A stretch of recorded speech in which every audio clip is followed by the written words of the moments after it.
All right. Hello, everybody, and welcome to the channel. This is on behalf of the Facebook group Channeling Development and Spiritual Growth, and I have the great honour of being able to interview experienced channelers. And today we have with us Heather Haswell. Heather's from Wellington in New Zealand. Welcome, Heather. It's really good to have you here. Oh, thank you. It's wonderful. Let's start off with who are you and what are you about? Well, what am I about? Well, I guess I've been sort of around for about 35 years now in relation to the area of transformation, education, mentoring, and I've always had that bit of an entrepreneur streak, which I know you relate to, Kim. Yeah, and I've always seen myself as like a wisdom creator, like a truth weaver, and also like soul mentoring people, particularly if they're just starting out or if they're a bit more advanced and they want some extra help to remove all those limiting patterns and beliefs and stories that, how we all get stuck. And I Mm. guess I'm quite lucky in the sense that I've also worked with a company in America called Life Vision Academy, and that's where we hold programs, and I'm actually a chief mentor with that. And so I do Zoom with a lot of people around the world, and I keep on constantly learning and developing with them as well and the programs they have. But also I do have my own individual ones where one-on-one mentoring. I do soul point energy activations. I do many women's circles, which I absolutely love doing, really helping women stand and claim. And Akashic Records practitioner, again, I love just helping people clear their limiting beliefs and so on. And for me, the joy is to hold space for like profound like clarity and joy and just love for self and that whole self reclaiming of who they are. And I just wrote my vision before is to ignite a movement where people rise so they're authentic, awake, and empowered. Yes. Wow. Well, imagine getting a whole vision in like a few words. That's impressive. That's Yeah, really yeah, impressive. yeah. I've been really thinking about that. That's it at the moment, Yeah, yeah. as it evolves. But yeah, it sort of feels very clear as to where I'm going and what I'm doing. Oh, And that's really yeah, wonderful. allowing it to evolve really. Yeah.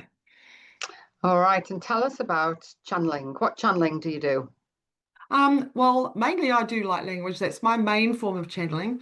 I do a little bit of painting. In fact, there's a painting there that I did with Michelle Courage. Some of you may know her in Waipawa, and that was a day course where she allowed us to channel through beautiful codes like coding and so on. And that was a brilliant. But mainly I do. My main area is light language. That's really come to the fore, and I feel I've become quite brave with it.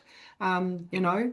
Yeah, so And so, for those people who are not familiar with light language, what actually is it? okay, so light language is a non-linear, multi-dimensional communication. And it just literally bypasses the mind. The thing I've found is not to involve the mind, Hmm. because otherwise it gets very confusing and you try to translate it and, interpret it and so on. So it really is from the heart. And it's directly to your own soul, your energy body, your consciousness. And it can come in many forms. That's the thing. It doesn't necessarily need to be voice. It can be hands, like Hmm. you can just be using your hands. Oh, I don't know, but I was going to whistle then. It can be sounds, it can be symbols. It can be, there's a variety of ways that you can actually immerse people with light language because it really is an activation. It's a DNA activation within, and it really is activating the frequency and the vibration of the person. So yeah, it's a beautiful, beautiful um, dimensional part to be a part. Oh, I'm losing words. I want to go into light language. So yeah, I don't know. Did that help? Was that a little bit helpful? Well, if you explain how you actually do it, so you're sitting here, right? Yeah. And you're Yeah. not doing light language, and how do you get from that to actually speaking light language or Okay. doing it in So whatever way you do it? sometimes for me, I find that a particular being or part of I work a lot with the Galactic Council. Okay. And at the Hmm. moment, last month, I was working very closely with the Lyrans. This month, I'm working with the Orions. And for example, when the Lyrans, it's like when because I actually spoke light language with the women's circles and so on. And so for me, it's just taking a moment and allowing that whole clarity. It's become going into that state of stillness, state of calm, and really and allowing the channeling, and and in a way you're asking them to come in. There's an acceptance on both sides. It's not, Hmm. one doesn't overrule the other, and so it's for me. I just uh, basically, and I can only say that in a way. It's I close my eyes and I take a big breath and I go into that point that because I do a lot of work on 0 point energy, and so I go into that space, and then I just allow usually it's voice with me. It's very much voice, but my hands are very much coming into it as well. And away I go, so it's and oh, I just went all shivery then. So and I find also I prefer to stand. And so Mm. I've got movement in my body while I'm doing it. And often with the women's circle, I'll stand in front of that particular person and may give them a separate um, transmission because it's all different for everyone. And Mm. they will also receive it differently because it is a DNA activation. It's this activation that comes through. And so uh, and then sometimes I give a group, a collective message. But the key that I found that helped me hugely was I used to, just going back, I was, some of you may know Victoria Hamilton. She used to live in Wellington. And I used to go and see her, and she did her healings. This is way back in about 2005, actually. And she used to do her healings all in light language, but I was just the receiver, the receiver. And Mhm. I found it huge changes in my the way that I work with my body actually. And then I went to Egypt for 3 weeks in 2010 with Victoria, and that was where it all started to come through, but it was all still very personal. The shower was another place that um, when was in the shower, it's like the water for some reason is a huge activator for myself when it comes to sound. And I just started off going, ooh, ooh, just different tones, ooh, and allowing it to just playing with it, just playing. Mm. Mm. And then it started to then the light language, it started to evolve and change and just allowing it to come through. And then it's only just recently I've been brave enough to do it in front of groups. I've got to be very honest here, because it was quite a step, and for Mm. me anyway, I can only say for me. But now, like I just find it hard. It's almost becoming hard to speak English. Wow, that's amazing. So, yeah, the big key. I've also got a spiritual mentor, Vicky Wallace, right now at this particular point in time because, um, unfortunately, Victoria moved to Egypt, and anyway, there's a bit more of a story to that.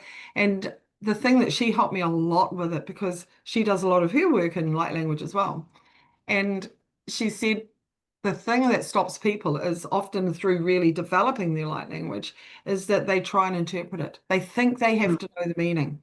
And it's Mm. not that at all. It's all about the DNA activation. It's the activations that it's doing within the body. It's that matters. It's not about trying to interpret it. Messages may come later, but it's not about actively trying to interpret it. Mm.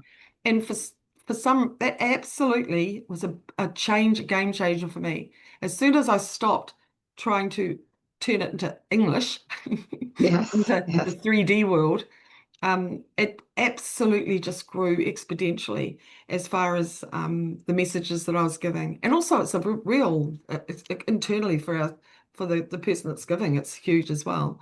And Mm. so if that's my big piece of advice for anyone, if they are looking at venturing into the world of light language or wondering, just initially allow it to flow and not think, because it was really interesting. I started to think when I started to think I had to interpret it, I'd go, "Gee, que tomo ya," and that, and then I'd stop in the middle of it and try and do some English. I can't even do it now, but I'd Mm. try and do English in the middle of the sentence, and they would stop me. They would stop me, Mm. and it's like, Mm. you go back to light language.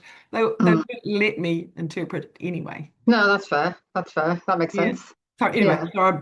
yeah, yeah. So somebody is starting off learning how to channel light language. What would be the very first steps that they would take? I would just say be in a state of stillness. Like the thing is, first of all, be in a state of calm. Absolutely breathe in, be in a state of stillness in that place of nothingness, Mm, where everything exists but nothing exists. mm, And so with me, like, I was working with the Lions, but you don't necessarily need to know what's coming through or who's coming through.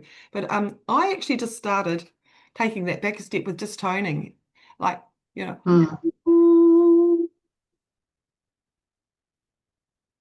ooh, and just playing with the tones, just playing mm, with the tones. Or it might be that people start moving their hands, they don't tone, they're not, it might be just, and they know, and it might be some movement that's going with their hands, or it might be that they start doing geometric signs and shapes and on their in their I say doodling, it's not doodling, sorry. But they might start doing some different artwork. That's also a form of channeling light language. mm, So I think not to restrict yourself and not to feel, for me, the key was not to feel that you have to know what it is in English. It's actually enjoying the process, and living in that state of joy while you're doing it. Um, and yeah, it might be like with me, also dances. It could be dance. It could be mm, dancing, a form of dancing to move with the arms, with the so my best my um what is the word? My advice would be to for me anyway, I can only share from my own experience, is to not restrict yourself. yes, And if you find yes. something that really works for you, then explore it and be curious about it. Try Mm, different tones and sounds, and you can do it out anywhere. It can be out in the bush, it could be out in the I mean, for me, the shower is a huge activator for me. Water, I mm. find that I bring in all sorts of different sounds there from different parts of, and can be very great, it could be, or it can be really quite, so it's Yeah, it's falling in love with self while you're doing it, and falling in love yeah. with the process, and not getting into your mind about it, not getting into your And mind. just living in the energy of trust, I think, rather than Oh, the energy of totally. doubt. Am I making this up? Yeah. Just let it flow through you. Totally. Trust is such a big thing. And just know that again, it's our old 3D programming. Oh, it could be making enough, but hey, Yes. that there's a very, very high chance you're not making it up. So Mm, enjoy the moment, trust it, and yes. feel into that beautiful DNA activation that's happening within yourself and the people that you're with. And just be in a state of allowance. Mm. Yeah, yeah. Good advice. That's really good advice. Thank you, Heather. And Oh, what I pleasure. will do for everybody is I'll put Heather's website below the video. If you would like to make contact with her, as Heather mentioned earlier on, she offers a wide range of services. Very, very interesting services. Yes, and I'm just actually in the process of being part of a book as well, authoring very first time authoring a chapter in a book that's being released in the States. So that's end of July. So that I'm very Wonderful. excited about that. And the title is called I Am Not a Label. Oh, what a great title. Yeah. That's really good. So we're not labels, we can be and do, be Yeah, who we are, and yeah, really step out. wonderful. Thank you so much, Heather. Thank you. And thank you, Kim, for inviting me onto this. It's been wonderful. And No, it's been good. I love your energy. I love your oh, thank you. I love your energy.